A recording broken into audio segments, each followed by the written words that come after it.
Bonjour et bienvenue dans le 18h chez vous. Aujourd'hui, on prend la route de la mer. Nous vous emmenons à la découverte du quartier de Saint-Mars-sur-Mer. C'est un quartier de Saint-Nazaire. Saint-Mars s'étend sur 3 km². Il compte 3 km de côte et de nombreuses plages. Saint-Mars-sur-Mer, c'est 6000 habitants. Ce sont donc des Nazériens. Et l'élu en charge du quartier, c'est Patrice Bulting du Parti radical de gauche.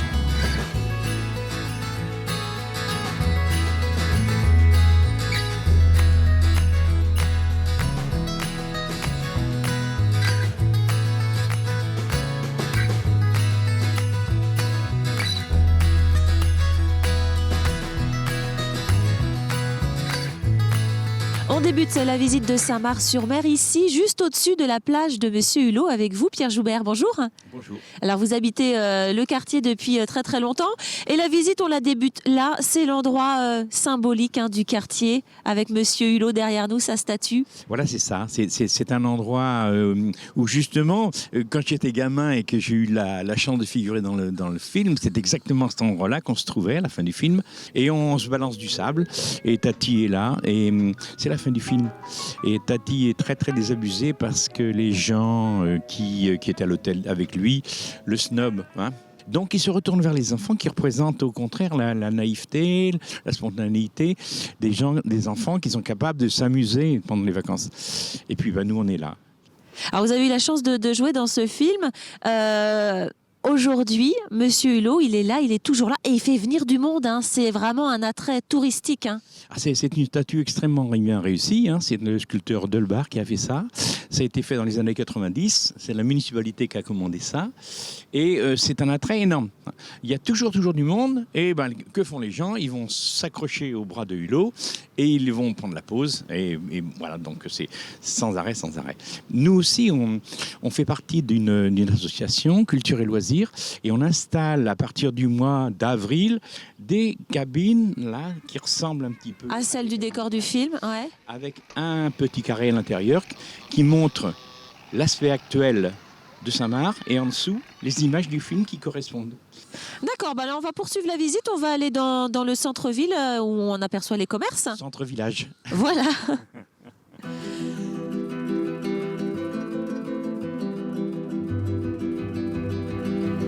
On est arrivé là, on est dans le bourg de Saint-Mars. Autour de nous, ce sont des commerces. Ça reste dynamique, le bourg de Saint-Mars, ou pas?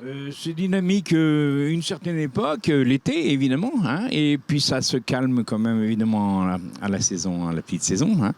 Le dimanche, il y a un marché. Ouais. Et puis le jeudi, le dimanche, le marché est très très animé. Et vous avez des commerces, vous avez des restos ici, etc. Il y a 7 restos à Saint-Mars. D'accord. Alors il y a une brasserie là. Ce bâtiment, il est ancien, il est joli. C'est un bâtiment remarquable. Oui, c'est le café du centre. On l'a connu toujours comme un café sur les gravures anciennes, sur les images anciennes. C'était un espèce de relais. Il y avait aussi une pompe à essence. Et il y a toujours eu un troquet là. Et là, c'est tenu par un musicien qui s'appelle Robert et qui fait venir des musiciens tous les vendredis soirs. Et on a des soirées musicales intéressantes et bien fréquentées là. Alors le bâtiment, il a une histoire particulière. Ces belles villas comme ça, elles ont une origine un petit peu cocasse. Oui, bien souvent. Il y a certaines belles villas qu'on trouve sur la côte qui ont été des villas qui ont été offertes par certaines personnes qui avaient beaucoup d'argent à leur maîtresse préférée. Alors on se dit... Celle-ci en faisait partie à l'époque, sans doute. Sans doute, oui.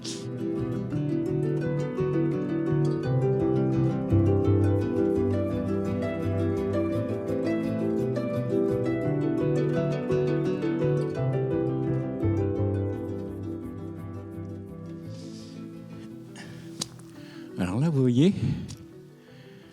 C'est la porte d'une petite casemate qui date de la guerre, qui est construite par les Allemands. C'était une sorte de blocos, ça, en fait? Ce qu'on appelle les blocos, c'est des bunkers. Blocos, c'est pas tout à fait ça. Ouais. Et là, quand j'étais gamin, il vivait une famille. Les enfants, avec des enfants, dans cette petite... Là, c'est fermé, je peux... On peut essayer? C'est fermé, oui. Ah non, c'est pas fermé. Ah si, c'est fermé. On a ce qu'il faut, là.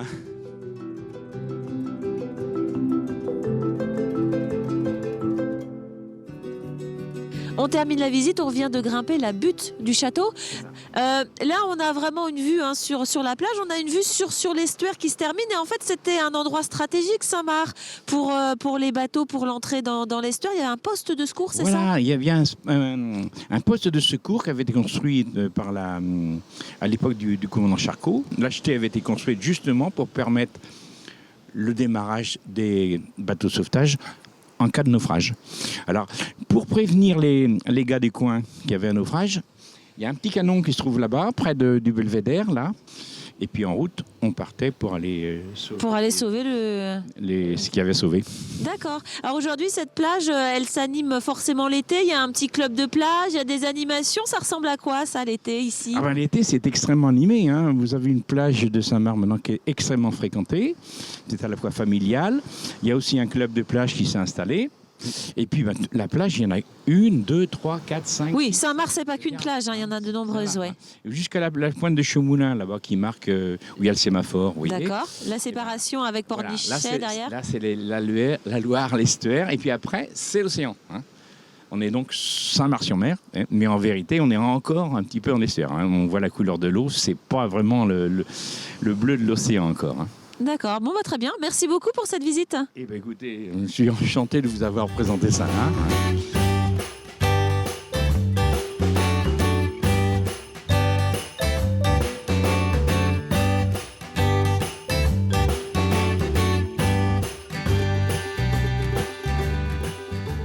Voici le théâtre Jean Bart, c'est le seul lieu culturel du quartier.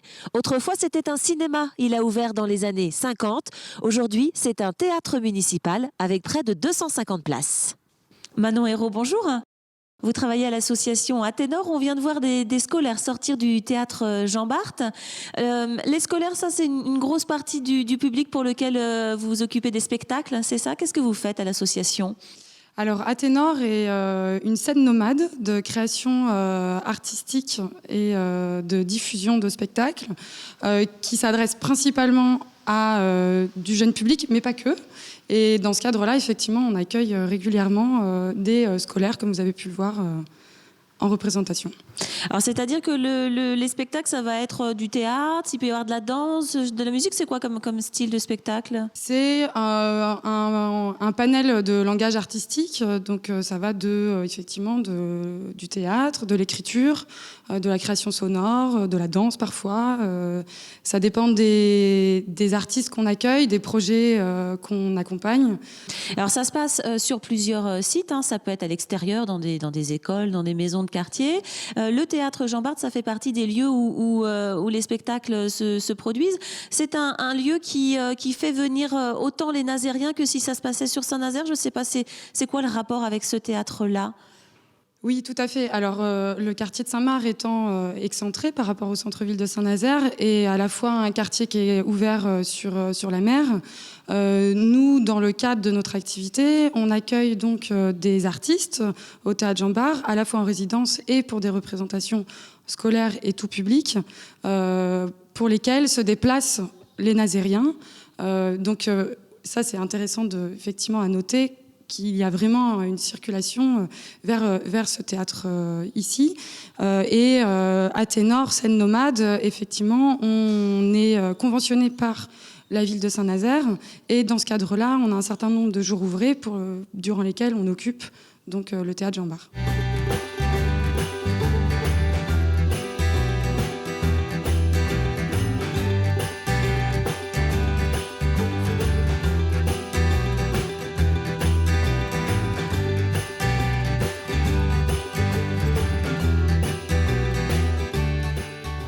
Alors, fait-il bon vivre à Saint-Marc-sur-Mer? Écoutez, les Saint-Marcois, nous leur avons posé la question. Ça bouge beaucoup et puis il y a un petit marché très sympa. C'est vraiment un petit village. C'est ça l'attrait en fait. Et c'est la ville à proximité avec l'attrait de la mer, quoi. Le côté bord de mer, le côté pour courir, parce que je fais du sport et je cours beaucoup sur Saint-Marc. Et puis, non, parce que c'est beau. Entre Saint-Nazaire et la Baule, c'est beaucoup plus beau que sur la presqu'île guérandaise. Ah oui, c'est superbe. Il y a plein de vieilles maisons, c'est magnifique. Pendant les congés scolaires, c'est vrai que c'est très vivant, parce qu'on a quand même beaucoup de passages, de gens qui viennent un petit peu se balader sur la côte. C'est super sympa. La coutume veut qu'on se prenne en photo à côté de Monsieur Hulot, comme ça.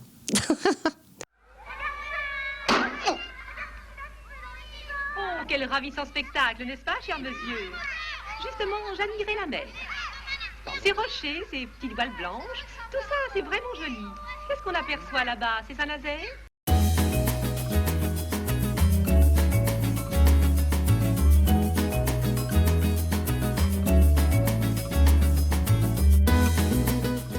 Voilà pour le quartier de Saint-Mars-sur-Mer. On ouvre à présent notre rubrique consacrée à l'actu des Web TV avec le vlip.fr.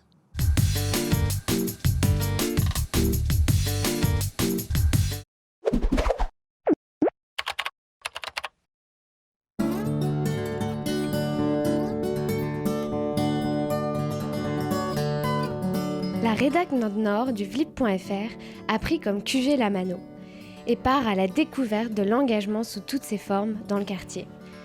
Les habitants se sont prêtés au jeu en répondant à nos questions. Et pour vous, c'est quoi l'engagement ? Pour moi, s'engager, c'est s'investir dans un projet qui nous tient à cœur.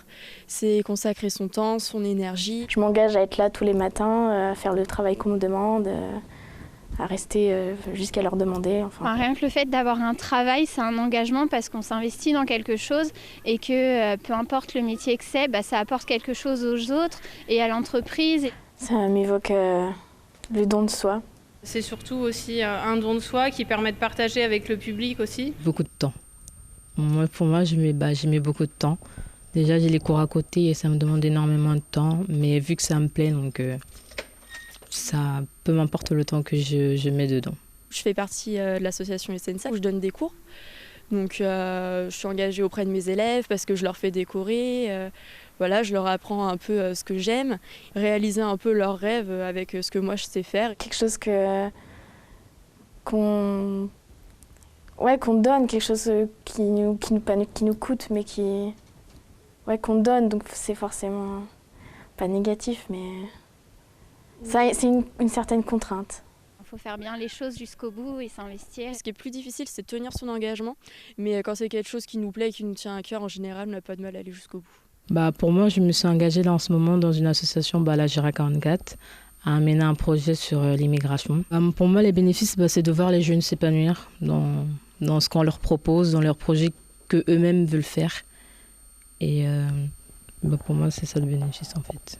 J'aime énormément faire plaisir aux autres et quand les autres sont satisfaits, ça me fait plaisir à moi-même. Dans le fond, je pense que tous les engagements apportent quelque chose. Donc oui, forcément, ça m'a apporté à chaque fois des choses positives ou négatives.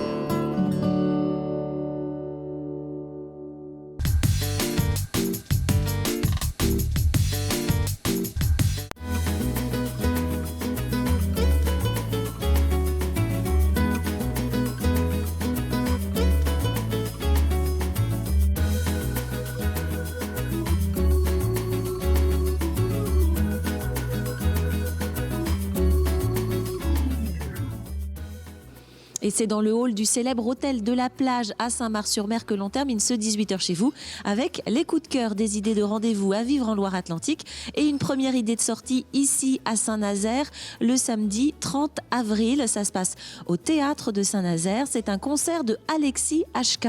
Il rend hommage à Georges Brassens dans un spectacle intitulé Georges et moi. Cela se passe donc le 30 avril à 21h. Dimanche 1er mai, les plus sportifs auront le choix entre deux courses dans notre département. Les foulées du 1er mai, c'est à Théier, 13 km. Et les foulées de Plessé, 15 km avec également des relais et des courses pour les plus jeunes. C'est la fin de ce 18h chez vous consacré au quartier de Saint-Mars-sur-Mer à Saint-Nazaire. À très bientôt sur Télé Nantes.